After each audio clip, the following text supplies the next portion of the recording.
आज मैं जिस सीरीज को एक्सप्लेन करने वाली हूँ उसका नाम है 12, जिसकी टोटल 8 एपिसोड्स होंगी। इसमें हमें के ड्रामा इंडस्ट्री के एक नहीं, दो नहीं बल्कि 3 हीरोज देखने को मिलेंगे। कहानी सुपरनैचुरल एलिमेंट और एक्शन से भरी है। बिना किसी देरी के एपिसोड 1 की कहानी को जानते हैं। सीरीज के शुरू में हमें 12 एंजल्स की कहानी सुनाई गई। गॉड, जिसे सीरीज में लाइट का नाम दिया गया है, उसने 12 एंजल्स को दुनिया में अमन और शांति के लिए भेजा। एक इंसान की निगरानी में इन 12 एंजल्स के पास 12 मुख्तलिफ जानवरों की ताकत थी। जैसे दुनिया में अच्छाई फैलने लगी, दूसरी तरफ बुराई ने भी जन्म लिया। ये पूरी ताकतें दुनिया को तबाह करने लगी। दुनिया को बचाने के लिए इन्हीं 12 एंजल्स ने इनसे लड़ाई की। एक बहुत बड़ी जंग और सैक्रिफाइस के बाद एंजल्स उन्हें हराने में कामयाब हुए। इसके बाद बुरी ताकतों और एंजल्स की पावर को हेलमाउथ के अंदर सील किया गया। ऐसे बुरी ताकतों का राज दुनिया पर से खत्म हुआ और एंजल्स इंसानों में इंसान बनकर रहने लगी। अब मिलते हैं तेसान से, जो न सिर्फ इन एंजल्स का लीडर है बल्कि एंजल कैपिटल ग्रुप का सीईओ भी। ये एक ऐसी कंपनी है जो आम लोगों को नहीं बल्कि सिर्फ गैंगस्टर्स और क्रिमिनल्स को पैसे उधार देती है, क्योंकि जब पैसे वापस लेने होते हैं इस कंपनी को ज्यादा मुश्किल पेश नहीं आती। इस वक्त तेसान जेल में बंद यांगसू से अपने पैसे वसूल करने आया। कहा, अपनी गाड़ी और घर मुझे बेचो, तुम्हारा लोन खत्म हो जाएगा। यांगसू को उसे पैसे वापस करने का दूर दूर तक कोई इरादा नहीं। चीजें बेचने से मना किया और मजाक उड़ाते हुए कहने लगा, जेल से छूटने के बाद पार्ट टाइम जॉब करके तुम्हारे पैसे वापस करूंगा। तेसान ने बस इतना कहा, पिछले 100 सालों में ऐसा कोई नहीं गुजरा जिससे मैंने अपने पैसे वापस ना लिए हो। इसका मतलब पिछले 100 साल से वो उस कंपनी को चला रहा है। ये कोई इतनी बड़ी बात नहीं, क्योंकि तेसान की उम्र 5000 साल से भी ज्यादा है। यांगसू 100 साल वाली बात पर कंफ्यूज हुआ।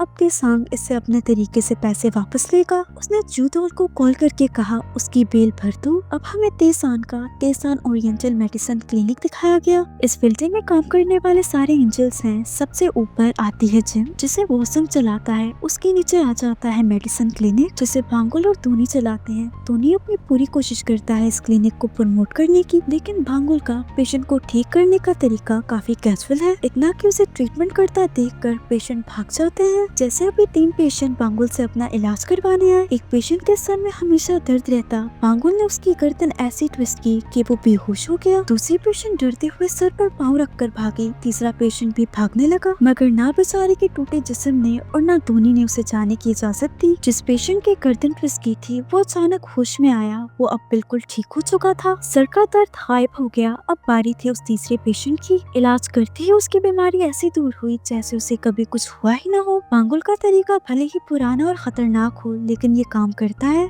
इस क्लिनिक के नीचे चलता है एंजल कैपिटल ग्रुप। कांगजी, मालसुक और जोईदोल यहाँ काम कर रहे थे। एक जुआरी अपना कर्जा दिए बगैर गायब हो गया था। आज उसका पता मिला। तेसान के ऑर्डर पर ये सब उस आदमी से अपने पैसे वापस लेने गए। दूसरी तरफ डिटेक्टिव मारुक ने तेसान को कॉल की। ये खुद भी एक एंजल है। इसे तेसान की तभी याद आती है जब इसे पैसों की जरूरत हो। जैसे ही तेसान ने पैसे भेजे, उसने मीर के लिए बहुत सारे कपड़े खरीदे। मीर भी एक एंजल है जो 10 साल पहले इनसे अलग हो गई। क्यों ये पता नहीं। अब ये एक म्यूजियम में इन्हीं 12 एंजल्स की स्टोरी सुनाने का काम करती है। मारुक ने उसे दोबारा घर वापस आने का कहा तो उसने जवाब नहीं दिया। ऐसे ही उठकर चलती बनी। कपड़े भी साथ लेकर नहीं किए क्योंकि ये तेसान के पैसों के थे। मारुक खुद से कहने लगा, आखिर इसने अपने ख्वाब में ऐसा क्या देखा जो ये मुझसे भी छुपा रही है। इसे ख्वाब ने मीर को परेशान किया हुआ है, क्योंकि एंजल्स के ख्वाब सच निकलते हैं। यांगसू अपने आदमियों के साथ ड्रिंक कर रहा था क्योंकि उसकी बेल इतनी जल्दी होगी। तेसान ने कॉल करके बताया, मैं अपने पैसे वापस लेने आ रहा हूँ। उसका रंग पीला पड़ गया। अब समझ आया बेल दिलाने के पीछे तेसान का हाथ था। उसने अपने आदमियों को ऑर्डर दिया, देखते ही तेसान को मार देना। तेसान जैसे ही आया, उन ने उस पर हमला किया। एक एक को मजा चखाते हुए यांगसू के ऑफिस तक पहुंचा,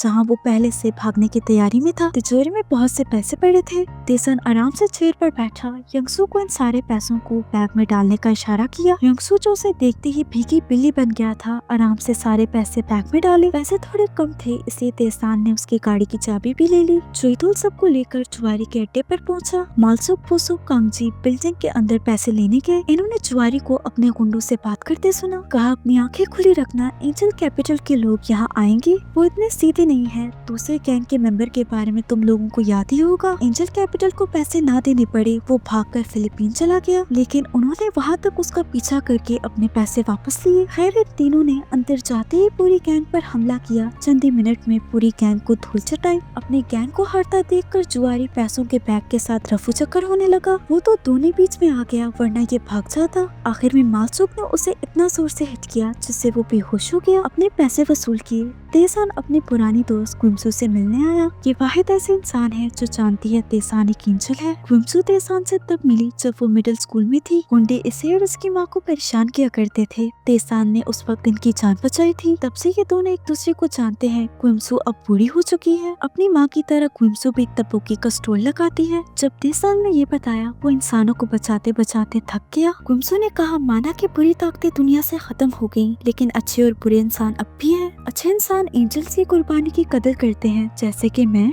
तेसान ने गाल खींचा, कहा तुम कितनी बड़ी हो गई हो। इसी बीच एक बूढ़ा आदमी तेसान को आकर डांटने लगा क्योंकि वो अपने से बड़ी उम्र की औरत से ऐसे बात कर रहा है जैसे वो उससे छोटी हो। उसे लगा तेसान उससे बदतमीजी कर रहा है। तेसान को याद आया ये तो मानबुक है, स्टेशनरी स्टोर के मालिक का बेटा जो हमेशा बचपन में अपना बैट गीला कर देता था। मानबुक को भी याद आ गया। वो हैरान हुआ इसका एक बाल भी सफेद क्यों नहीं। पुलिस स्टेशन में बैठे मारूक ने टीवी पर न्यूज देखी। एक बिल्डिंग की खुदाई करते वक्त बहुत से रेलिक्स मिले। रेलिक यानी ऐसी चीज जो सदियों पुरानी हो। ये रेलिक्स बहुत पुराने हैं, लेकिन एग्जैक्ट कितने पुराने ये अभी तक किसी को नहीं मालूम। इन पर रिसर्च करने के लिए रेलिक साइंटिस्ट को दिए गए। जब स्कैन किया गया अब नोट पर रीडिंग्स मिली जो साइंस की समझ से बाहर थी। तेसान बिल्डिंग में वापस आया, कोई भी वहाँ नहीं था। अपनी तिजोरी में पैसे रखे। ये तिजोरी क्या पूरा एक कमरा था, पैसा सोना और कीमती चीजों से भरा हुआ।